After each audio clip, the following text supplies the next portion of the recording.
आज की वीडियो का मुद्दा ये है कि भाई आपने अपने फ्रेंड सर्कल में ना काफ़ी बार ये नोटिस किया होगा कि दो दोस्त हैं, दोनों की जो सैलरी इनकम वगैरह है ना वो ऑलमोस्ट सिमिलर है। लेकिन एक बंदा ऐसा है जो हमेशा खुश रहता है, सेविंग भी कर लेता है, इन्वेस्टमेंट भी कर लेता है, उसके मज़े चल रहे हैं, एकदम सिस्टम सेट है।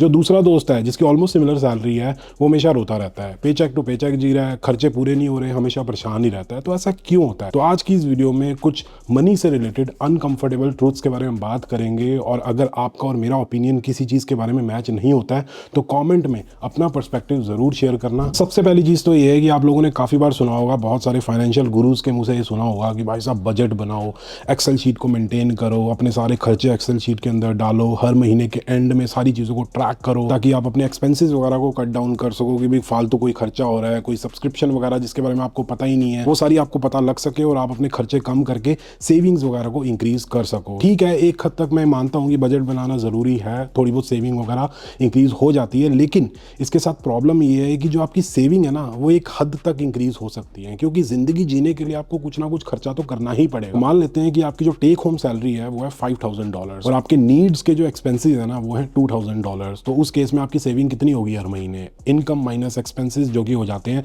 $3,000। अब आप देखते हो कि यार मैं कुछ खर्चा कम कर देता हूँ, ये सब्सक्रिप्शन हटा देता हूँ, ये जो मेरा बिल आता है ना ये सर्विस में कैंसिल कर देता हूँ, और आप अपना खर्चा कम करके $1,500 पे ले आते हो, तो उस केस में आपकी सेविंग कितनी हो जाएगी? $3,500। लेकिन इस चीज में एक लिमिट है, कितना ही आप खर्चा कम कर लोगे। जिंदगी जीने के लिए, जीवन व्यतीत करने के लिए कुछ तो खर्चा करना पड़ेगा ना, मतलब बिल्कुल सड़क पे तो रह नहीं सकते, इसलिए जो सेविंग है ना वो लिमिटेड हो जाती है। ऑन दी अदर साइड बढ़िया माइंडसेट ये है कि भाई आप अपनी इनकम इंक्रीज करने की कोशिश करो। आप अपनी जो टेक होम सैलरी है ना उसको 5,000 से 6,000, 7,000 या फिर 8,000 करने की कोशिश करो, तो उस केस में आपकी सेविंग ज्यादा होगी और उसकी कोई लिमिट नहीं है। सैलरी तो आप कितने भी इंक्रीज कर सकते हो ना। फिर कनाडा के अंदर हिसाब किताब ऐसा है कि कोई भी चीज खरीदना बहुत ज्यादा ईजी है। मैं ये नहीं बोल रहा अफोर्ड करना ईजी है, मैं कह रहा हूँ कि खरीदना बहुत ज़्यादा ईजी है।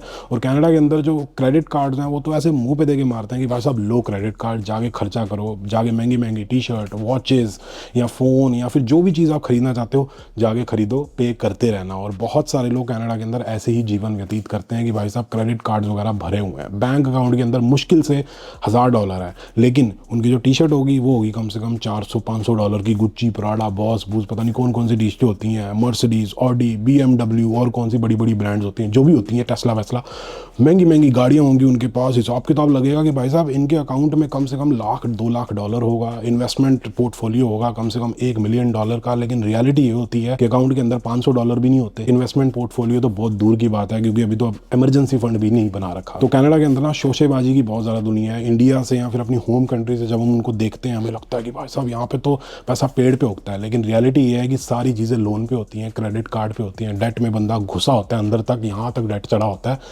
तो इस चक्कर में मत पड़ो। मैं ये नहीं कह रहा कि अपने शौक पूरे ना करो, जो भी चीज़ खरीदनी है डेफिनेटली खरीदो, लेकिन ये माइंड में रखो कि कैश पे खरीदनी है, किश्तों के चक्कर में नहीं पड़ना। और दूसरी चीज़ ये है कि अगर आप वो चीज़ एटलीस्ट 2 बार उसी पॉइंट ऑफ टाइम पे खरीद सकते हो ना तो ही खरीदना। कनाडा के अंदर ये सपना बेचा जाता है कि भाई अगर आप जब तक गाड़ी नहीं लेते हो आप सक्सेसफुल नहीं हो। बहुत सारे लोग कनाडा आते ही गाड़ी ले लेते हैं $30,000 की, $40,000 की। मैंने बहुत सारे लोगों को देखा है भाई $60,000-70,000 की गाड़ी ले लेते हैं, लेकिन उनकी जो एक्चुअल इनकम है वो मिनिमम वेज है कि भाई महीने के वो $2,000 अर्न कर रहे हैं। कोई सेंस नहीं बनता, किसी ना किसी से जुगाड़ करके, को साइनर लगा के या फिर कुछ ना कुछ करके गाड़ी वो फाइनेंसिंग पे परचेज कर लेते हैं। इनकम $2,000 है, गाड़ी का खर्चा $1,500 है, कहते भाई साहब मज़ा ही आ रहा है क्योंकि मैं तो अपना शौक पूरा कर रहा हूँ, मैं तो यही तो करने आया था कनाडा के अंदर। लेकिन जब किस्तें भरनी पड़ती हैं तो फिर राइट ऑफ कराते फिरते हैं कि भाई साहब आग लगा दो, एक्सीडेंट करा दो ताकि मेरे को इंश्योरेंस क्लेम वगैरह मिल सके। मतलब लेने के बाद समझ आता है कि कितनी बड़ी गलती की है। तो सोच समझ के गाड़ी खरीदो। और ये भी बोला जाता है कि भाई साहब स्किप कर लेना, उबर कर लेना, ये कर लेना, डोर डैश, लिफ्ट, ये सब कर लेना, गाड़ी का खर्चा निकल जाएगा। भाई गाड़ी खरीद ही क्यों रहे हो? अगर आपकी $1,200 खर्चा होता है गाड़ी का और $1,200 ही स्किप से कमा रहे हो तो जीरो हो गया ना, तो क्या ही फायदा हुआ? ऊपर से गाड़ी चलाई भी जा रहे हो, टाइम भी खराब कर रहे हो। उसी टाइम को यूटिलाइज करके कोई स्किल्स वगैरह सीख सकते हो जो बाद में आपके काम आएंगे, वरना बाद में भी फिर ऊबर, स्किप, लिफ्ट ये सारी चीजें ही करनी पड़ेंगी। तो भाई साहब गाड़ी सोच समझ के, एक बार फंस गए तो दिक्कत वाली चीज हो जाती है। अब अगली चीज ये है कि हमारी आदत क्या होती है कि भाई साहब जो हमने पैसा बहुत ज्यादा मेहनत से कमाया कमाया, पता नहीं जॉब करके, शिफ्ट करके, फ्रीलांस करके, या फिर जैसे भी, उसको हम अपने सीने से लगा के रखते हैं। या तो सेविंग्स अकाउंट में रख लेंगे या फिर GIC वगैरह करवा के रख लेंगे। 2% इंटरेस्ट मिल रहा है, 3.5% इंटरेस्ट मिल रहा है, चाहे कम इंटरेस्ट रेट है लेकिन एटलीस्ट सेफ तो पड़ा हुआ है ना, कहीं जा तो नहीं रहा। लोगों को ये बड़ी टेंशन होती है। लेकिन अगर टेक्निकली देखा जाए तो पैसा हमारा सेफ नहीं है, टेक्निकली उसकी वैल्यू टाइम के साथ कम हो रही है। जो इन्फ्लेशन है वो डेफिनेटली 3-3.5% से तो ज़्यादा ही है। 6%, 7%, 10% तक इन्फ्लेशन होती है हर साल। रियलिस्टिकली अगर देखा जाए ग्राउंड लेवल पे, उस केस में आप टाइम के साथ आपके पैसों की जो वैल्यू है ना वो कम हो रही है, तो देखा जाए तो आपका पैसा सेफ नहीं है। इसलिए पैसे को सही जगह पे इन्वेस्ट करना बहुत ज़्यादा ज़रूरी है, ताकि हम एटलीस्ट इन्फ्लेशन को तो बीट कर पाएँ। क्योंकि अगर हम इन्फ्लेशन को एटलीस्ट मीट ही कर लेते ना, तो हमारे पैसों की वैल्यू कम से कम नहीं हो रही है। तो अपने रिस्क एपेटाइट के हिसाब से पैसा इन्वेस्ट करना स्टॉक मार्केट में, या फिर गवर्नमेंट बॉन्ड्स में, या फिर रियल एस्टेट में, या फिर किसी भी एसेट क्लास में इन्वेस्ट करना बहुत ज़्यादा ज़रूरी है। अगर आपको पता ही है कि मैं रेगुलर बेसिस पे स्टॉक मार्केट के अंदर अपने पैसे इन्वेस्ट करता हूँ। मैं इंडिविजुअल स्टॉक्स भी खरीदता हूँ और ETFs वगैरह भी परचेज करता हूँ कनेडियन स्टॉक मार्केट में, मतलब टोरंटो स्टॉक एक्सचेंज पे। और मैंने काफ़ी बार वीडियोस वगैरह बनाई हैं पर्सनली कौन कौन से स्टॉक्स और ETFs वगैरह मैं हर 2 हफ्ते के बाद खरीदता हूँ। वो जानने के लिए मैं लिंक्स वगैरह डाल दूंगा नीचे, वो आप वीडियोस वगैरह चेकआउट कर सकते हो, सारी चीज़ें आपको समझ आ जाएंगी। लेकिन अभी रिसेंटली मैं सोच रहा था कि भी डायरेक्टली मैं US मार्केट के अंदर इन्वेस्ट करूँ। स्टॉक्स जैसे कि मेटा, माइक्रोसॉफ्ट, अमेजॉन, गूगल और भी बड़ी बड़ी कंपनियां हैं, एनवीडिया वगैरह, उसके अंदर मैं डायरेक्टली US करेंसी में इन्वेस्ट करूँ।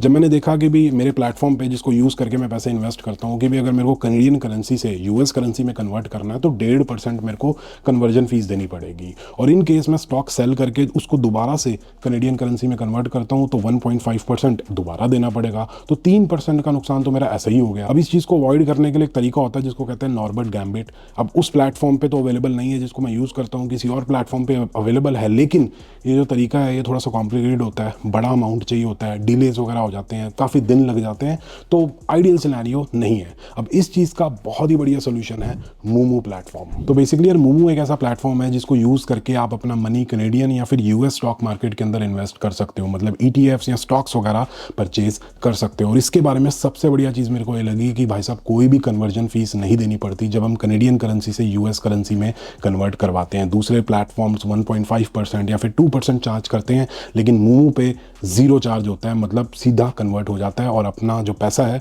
वो इन्वेस्ट करने के लिए रेडी होता है। अब प्रॉबेबली आपने मूमू प्लेटफॉर्म के बारे में अभी तक सुना नहीं होगा क्योंकि कनाडा के अंदर ये नया है, लेकिन वर्ल्ड वाइड 7 कंट्रीज के अंदर इसके 27 मिलियन यूजर्स हैं और कनाडा के अंदर ये फुली रेगुलेटेड है, CIPF का ये मेंबर है, तो आपकी जो भी इन्वेस्टमेंट्स हैं वो सेफ एंड प्रोटेक्टेड है। और अभी फिलहाल मूमू प्लेटफॉर्म के ऊपर बहुत सारे वेलकम ऑफर्स चल रहे हैं। पहला ऑफर है लिमिटेड टाइम लकी ड्रॉ, जिसके अंदर मिस्ट्री बॉक्सेस हो गए, iPhone 17 Pro, New York trading tour, trading gear या फिर बहुत सारे गुडीज वगैरह हो गए। तो अगर आप मूमू प्लेटफॉर्म पे $1000 प्लस डिपॉजिट करते हो तो आपको लकी ड्रॉ में एक एंट्री मिलेगी। और अगर अपने फ्रेंड्स को रेफर करते हो और आपका फ्रेंड भी $1000 डिपॉजिट करता है तो उसको तो एक एंट्री मिलेगी, लेकिन उसके ऊपर से आपको भी एक एक्स्ट्रा एंट्री मिलेगी। दूसरा ऑफर है न्यू यूजर डिपॉजिट बोनस। तो अगर आप मूमू प्लेटफॉर्म पे रजिस्टर करके $1000 अगर डिपॉजिट करते हो तो $60 का आपको बोनस मिलेगा। अगर आप $5000 डिपॉजिट करते हो तो $300 का आपको बोनस मिलेगा। और इस प्लेटफॉर्म पे आप बिना किसी दिक्कत के आप अपना TFSA, RRSP, FHSA ये सारे अकाउंट्स वगैरह ओपन कर सकते हो और अपनी इन्वेस्टमेंट की जर्नी स्टार्ट कर सकते हो। और US में भी इन्वेस्टमेंट करने में कोई दिक्कत नहीं आएगी क्योंकि 0 कन्वर्जन फीस होती है। तो ये सारे वेलकम ऑफर्स आप मिस मत करना, फ्री मनी है, डेफिनेटली उठाना चाहिए। तो जो लिंक्स है ना वो डिस्क्रिप्शन के अंदर और पिंड कमेंट के अंदर दिए हुए हैं, तो फटाफट से जाके मूमू प्लेटफॉर्म पे रजिस्टर करो। मान लेते हैं कि एक रोहित नाम का बंदा है, उसकी एनुअल सैलरी है $60,000 और जो भी कटकटा के महीने में आता है सारे खर्चे खुर्चे करके उसकी जो सेविंग है ना महीने की वो होती है $500। तो रोहित कहता है यार मेरी सेविंग तो बहुत कम हो रही है, मेरे को अपने स्किल्स पे काम करने की जरूरत है, मैं बढ़िया जॉब ले लूंगा, सैलरी बढ़ जाएगी तो मेरी सेविंग्स भी इंक्रीज हो जाएंगी। लेकिन जब उसकी सैलरी इंक्रीज होती है, जब वो $90,000 सैलरी हो जाती है उसकी, तब भी उसकी सेविंग $500 होती है। क्यों? क्योंकि रोहित की हैबिट्स ऐसी हैं, उसकी आदतें ऐसी हैं कि भाई जब उसकी सैलरी इंक्रीज होती है तो साथ के साथ अपने खर्चे भी बढ़ा लेता है। इसको कहते हैं लाइफस्टाइल इन्फ्लेशन या फिर लाइफस्टाइल क्रीप। तो इस तरीके से जियोगे तो हमेशा पेचेक टू पेचेक ही हिसाब किताब होता रहेगा, मतलब आपकी सेविंग कभी इंक्रीज नहीं हो पाएगी और इन्वेस्टमेंट्स तो दूर की बात है। तो आपका फ्यूचर कितना ज्यादा सिक्योर होगा वो सैलरी से ज्यादा आपकी हैबिट्स डिसाइड करती हैं। मान लेते हैं एक रोहित नाम का बंदा, दोबारा से उसी का एग्जांपल ले लो कि उसकी $1,00,000 की सैलरी है और सारे खर्चे खुर्चे करके उसके $400 महीने के सेव होते हैं। और दूसरी साइड एक मोहित नाम का बंदा थोड़ा सा समझदार है,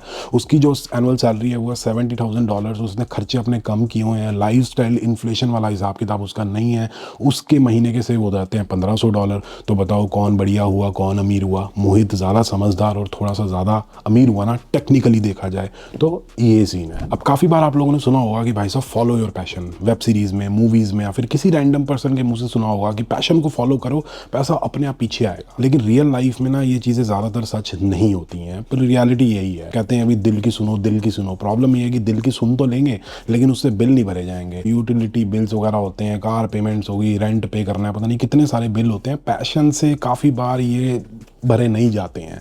तो पहले कुछ हाई इनकम स्किल सीखो जिनकी एक्चुअल में रियल लाइफ में मार्केट के अंदर रिक्वायरमेंट होती है। पैसा कमाओ बढ़िया तरीके से, अपने आप को स्टेबल करो, अपने आप को फाइनेंशियली सिक्योर करो। उसके बाद डेफिनेटली फॉलो योर पैशन। जो भी गिटार बजाना है, म्यूज़िक सीखना है, आर्ट है, फोटोग्राफी है, वीडियोग्राफी है, जो भी करना चाहते हो डेफिनेटली उसको फॉलो करो। लेकिन उससे पहले फाइनेंशियली सिक्योर्ड हो जाओ, स्टेबल हो जाओ, फिर जो करना है वो करो। अब यार अगर आप कनाडा में या फिर अपनी होम कंट्री में भी या फिर किसी भी कंट्री में अगर आप एक घर खरीद लेते हो ना, तो समाज की नज़रों में, सोसाइटी की नज़रों में आप सक्सेसफुल हो जाओगे। मेरे पर्सनल ओपिनियन में एक बहुत बड़ा इल्यूजन है, ऐसा नहीं होता।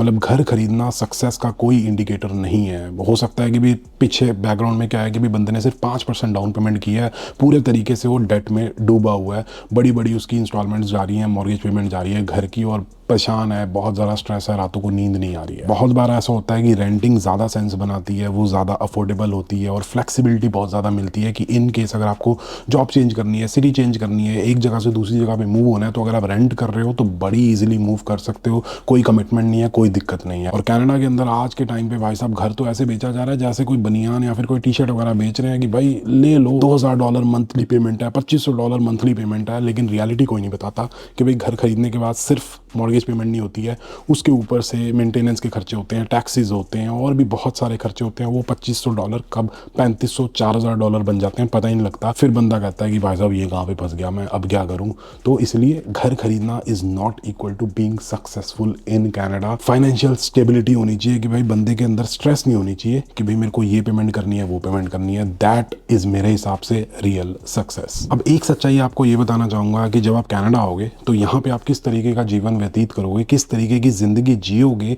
वो काफ़ी हद तक डिपेंड करेगा कि आपके फ्रेंड्स कैसे हैं, आपके आसपास का सर्कल किस तरीके का है। अगर आपके सारे फ्रेंड्स, आपके सर्कल में सारे लोग हर वक्त रोते रहते हैं कि भाई पीआर नहीं हो रही है, जॉब नहीं मिल रही है, ये दिक्कत है, वो दिक्कत है, तो आप भी मोस्ट प्रोबेबली हर वक्त रोते ही रहोगे। अगर आपके फ्रेंड सर्कल में सारे के सारे लोग इन्वेस्टमेंट्स की बात करते हैं, ग्रोथ माइंडसेट रखते हैं, तो उस केस में आपका भी माइंडसेट उस तरीके का मोल्ड हो जाएगा। अगर आपके आसपास सारे लोग हर वक्त पार्टी की बात करते रहते हैं कि भाई यहाँ पार्टी कर लेते हैं, वहाँ पार्टी कर लेते हैं, आज डाउनटाउन चलते हैं, आज उस सिटी में चलते हैं, वहाँ पे पार्टी चल रही है, बॉलीवुड नाइट चल रही है, ये चल रहा है, वो चल रहा है, तो उस केस में मोस्ट प्रोबेबली आप भी एक पार्टी एनिमल बन जाओगे कि भाई साहब मेरे को भी पार्टी करनी है, मेरे को यहाँ जाना है, वहाँ जाना है, भाई साहब वो गानों पे डांस करना है, ये करना है, या फिर ड्रिंक वगैरह करना है, जो भी करना है। तो मेरे हिसाब से जो इंसान है, जो होमोसेपियन है, वो इस तरीके का प्राणी है कि भाई बड़ी आसानी से मोल्ड हो जाता है अपने एनवायरनमेंट के हिसाब से। मतलब वो जो गीली मिट्टी का घड़ा होता है ना कि भाई जैसा बनाओ वैसा बन जाता है, तो इंसान भी इस तरीके का होता है। एक समझदार इंसान ने बहुत बढ़िया बात बोली थी कि भाई हर इंसान के अंदर दो टाइप की क्वालिटी होती है, एक ऊपर जाने वाली, एक नीचे आने वाली,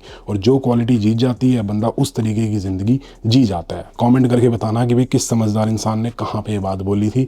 तो यही हिसाब किताब है। तो आपका जिस तरीके का फ्रेंड सर्कल होगा वैसी आप ज़िंदगी जी जाओगे। सबसे इंपॉर्टेंट चीज़ आपको ये बताना चाहूँगा कि आज के टाइम पे जो कैपिटलिज्म का ज़माना है, तो प्रैक्टिकली अगर देखा जाए तो सबसे इंपॉर्टेंट चीज़ क्या है? सबसे टॉप पे आता है पैसा, मनी, लेकिन उससे भी ऊपर आती हैं आपकी हैबिट्स, आपके डिसीजंस। अगर एक बंदा है जो बहुत पैसा कमा रहा है, अगर उसकी हैबिट्स बेकार हैं, उसके डिसीजंस गलत हैं, अगर आदतें गंदी हैं, तो उस केस में वो कभी भी बढ़िया तरीके से अपना जीवन व्यतीत नहीं कर पाएगा, फाइनेंशियली अपने आप को कभी भी सिक्योर नहीं कर पाएगा, हमेशा पेचेक टू पेचेक ही जीता रहेगा, हमेशा परेशान रहेगा, स्ट्रेस में रहेगा। ऑन दी अदर साइड अगर कोई और बंदा है जो रिलेटिवली काफ़ी कम पैसे कमा रहा है, लेकिन उसके जो डिसीजंस हैं वो सही हैं, अपनी प्रॉपर तरीके से रिसर्च करता है, अच्छी उसकी हैबिट्स हैं, डिसिप्लिन तरीके से अपना जीवन व्यतीत कर रहा है, तो उस केस में वो जो कम सैलरी वाला बंदा है ना, एक टाइम ज़रूर आएगा कि वो ज़्यादा सैलरी वाले से काफ़ी आगे निकल जाएगा। चाहे मैं फाइनेंशियली बात करूं, या फिर स्ट्रेस फ्री रहने की बात करूं, या फिर जो भी बात कर लूं। मैं पर्सनली बहुत सारे लोगों को जानता हूं जिनकी भाई साहब 6 फिगर्स के अंदर सैलरी है। कोई 1,40,000 कमा रहा है, कोई 1.5 लाख कमा रहा है, कोई उससे भी ज़्यादा कमा रहा है। ऑन दी अदर साइड कुछ मेरे ऐसे फ्रेंड्स हैं जो 90,000 एनुअली कमा रहे हैं, या फिर 80,000 एनुअली कमा रहे हैं। जो 80-90,000 वाले हैं उनकी सेविंग्स ज़्यादा हैं, उनकी इन्वेस्टमेंट ज़्यादा है as compare to the people who are earning $140,000-150,000 per annum. Reason being habits, discipline और साथ के साथ डिसीजन मेकिंग। हमेशा एनालिटिकली सोचने की कोशिश करो, भावनाओं में मत बह जाओ कि भाई साहब यार मेरे दोस्त ने बोल दिया मैं भी कर देता हूँ, मैं भी ये कर लेता हूँ, उस पार्टी में चला जाता हूँ। थोड़ा सोच समझ के समझदारी से डिसीजंस लोगे तो भाई साहब लाइफ में बहुत आगे जाओगे। लेकिन अगर वही है भावनाओं में बह जाओगे तो दिक्कत आएगी आगे जाके, उस टाइम पे तो बहुत ज़्यादा मज़ा आएगा। बाकी अगर आप ये जानना चाहते हो कि भी कौन कौन से स्टॉक्स और ETFs में मैं रेगुलर बेसिस पे इन्वेस्ट करता हूँ, तो आप ये राइट वाली वीडियो ज़रूर चेकआउट करना। और ये वीडियो अगर आप लोगों को पसंद आई तो please like share and subscribe, and as always stay healthy and keep hustling.